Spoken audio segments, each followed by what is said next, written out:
Всем доброго утра. Уже 6 утра. Сегодня день был очень плодотворный. Секунду.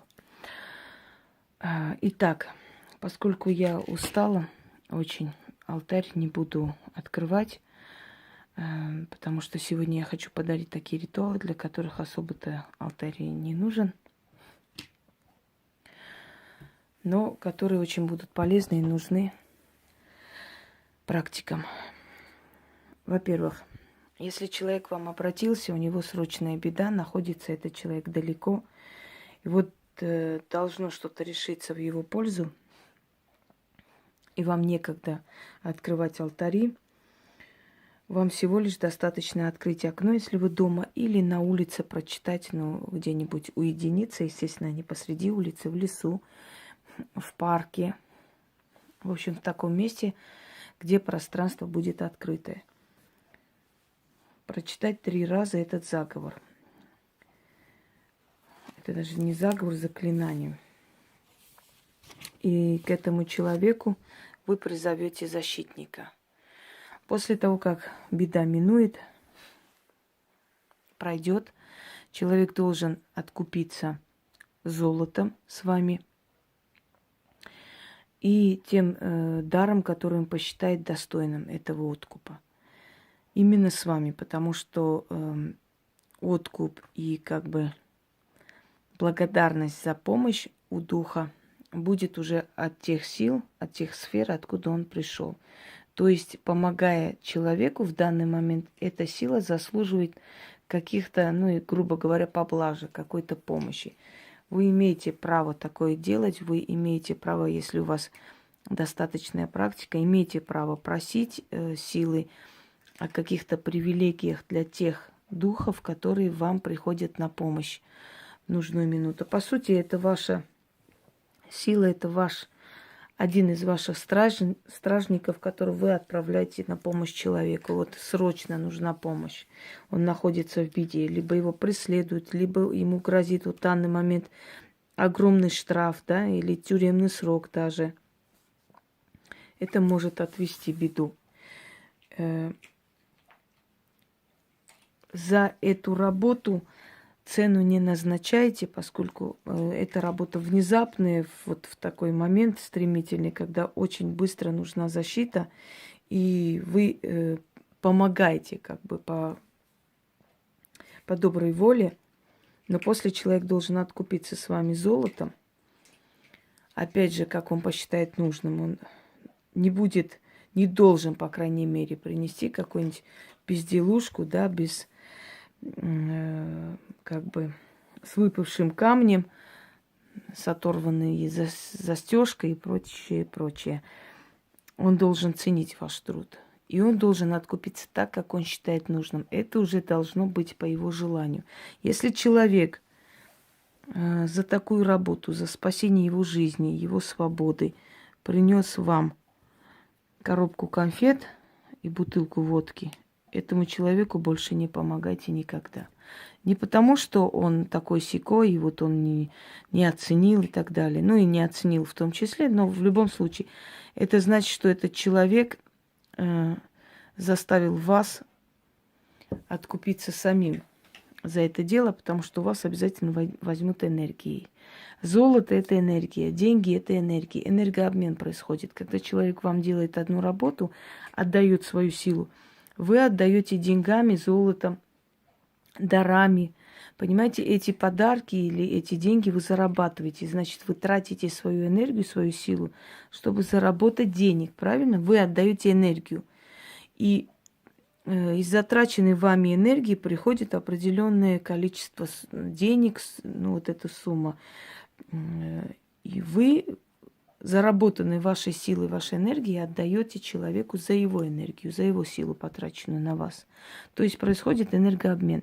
Если человек не берет плату за такие сильные работы, запомните, говорил, сейчас скажу кто, Гиппократ, да будет проклят тот врач, который помогает даром. Знаете об этом?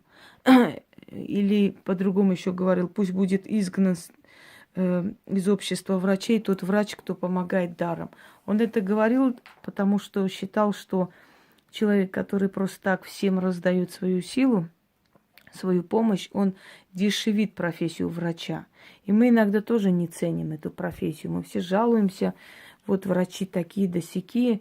А обязаны ли они сутками вас спасать и помогать? Просто так. Их труд тоже нужно ценить, правда? Ну, один из миллионов случаев, когда врача как бы благодарят. Как правило, приходят, как будто так и надо, получают помощь бесплатную, и спасибо не говорят, уходят. Вот такое свинство потом оборачивается против человека.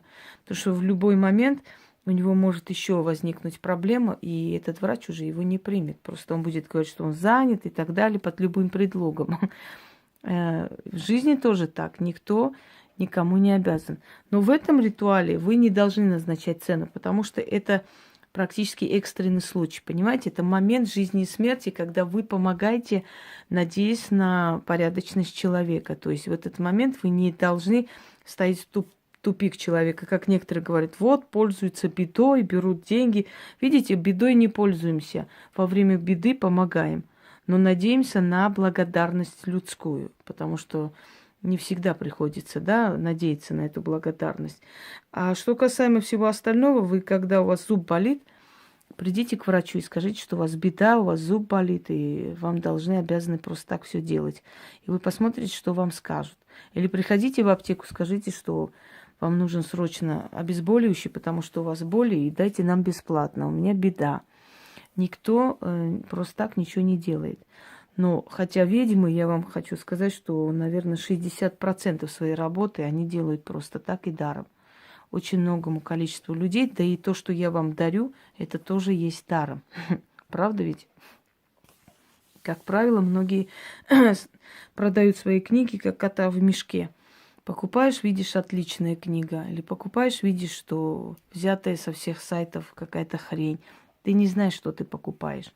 В этом случае честно. Все вам подарено, все открыто. Так что цените, товарищи. Итак, начнем. Кстати, хочу сказать, что идея лягушки отличная. Вот, видите, она такая красивая вообще оказалась. Во. Я прям даже подумала как-нибудь коллекцию лягушек собрать. Мне уже предложили еще лягушек подарить. Не задумывалась, я говорю, я не очень любитель вот всякой живности, да, я классику больше люблю. Но вот она как-то вот такую, или белое золото, или именно символ лягушки какую-то силу придает. Никогда раньше не пробовала, но хочу сказать, что рептилии, они, как правило, почитались издревле, и убийство лягушки и змеи каралось очень строго. Человек мог умереть или остаться бездетным, и до сих пор просто так нельзя убивать змею или лягушку. Так что уж зря смеются некоторые над силой определенной, да? Итак, начнем. Открывайте окно дома и читайте 3 раза. Либо на улице где-нибудь уединяйтесь, даже можете в машине читать, если рядом нет человека, или попросить остановиться где-нибудь, выйти, прочитать перед открытым окном и дальше поехать.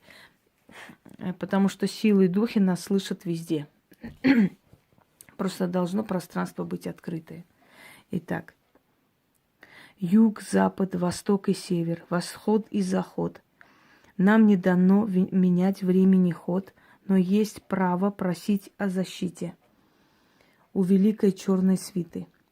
Я прошу, я здесь от своего имени, я прошу себе защитника, властью данной мне тьмой, перед силами рассоздания, вызываю защитника, приди, откликнись, кто желает за службу получить себе награду, за защиту и помощь мне, заработай славу себе, мне верная служба и защита, а тебе по просьбе моей место в свите черных сил. Да выше по иерархии, да будет так, заклинаю. Защитника, помощника и стражника получаю, о, приди, кого я звала, все трудности решай, все беды убирай, дела мои улучши, и славу себе получишь. Да будет так, заклинаю. И через некоторое время человек вам позвонит, скажет, что все решилось хорошо, в его пользу. Знаете, случаться может всякое. Прав лишают, все что угодно. Отличная вещь и отличный метод быстрой помощи. Всем удачи!